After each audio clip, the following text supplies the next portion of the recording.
ঈদে নগরীর বিনোদন কেন্দ্রগুলোতে ছিল উপচে পড়া ভিড়। নগর জীবনে একটু স্বস্তি খুঁজতে বহু মানুষ যান এসব বিনোদন কেন্দ্রে। গোটা পরিবার নিয়ে আড্ডা দিয়ে এবং ছবি তুলে সময়টাকে ধরে রাখতে সেখানে ছিল নানা আয়োজন। বিস্তারিত আক্তারুজ্জামান টিটনের প্রতিবেদনে। হাতিরঝিল রাজধানীবাসীর বিনোদনের পছন্দের তালিকায় যোগ হওয়া অন্যতম বিনোদন কেন্দ্র।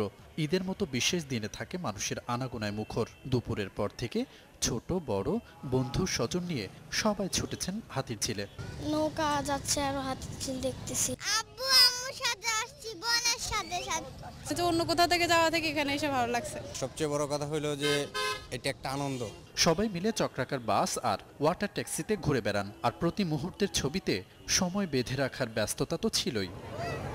মামুনির সাথে বেড়াতে এসেছি, ঈদে অনেক মজা করছি, সময় দিচ্ছি ফ্যামিলির সাথে। ফ্যামিলি নিয়ে দেশে যেতে পারি নাই। এখানে আর কি ঘুরতে আসলাম, খুব আনন্দ হচ্ছে। ওরা কান্নাকাটি করতেছিল, জন্য ঘুরতে আসলাম, খুব ভালো লাগতেছে। তবে নানা আয়োজনের মধ্যে সন্ধ্যার ওয়াটার ফাউন্টেনই ছিল সবচেয়ে মনোমুগ্ধকর। আর রাজধানীর অদূরের উত্তরার দিয়াবাড়ির মনোমুগ্ধকর সবুজের ছোঁয়া পেতে সৌন্দর্য প্রিয়রা ছুটেছেন, ঘুরে বেরিয়েছেন উন্মুক্ত এই এলাকাটিতে। আজকে আমার অনেক ভালো লাগতেছে, আজকে ঈদের দিন। নাগরদোলাতে চড়বো, অনেক কিছু খেয়েছি, অনেক কিছু কিনছি।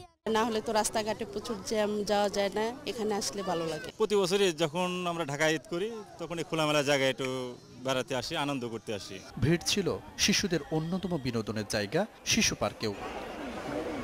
আক্তারুজ্জামান টিটন, ৭১, ঢাকা।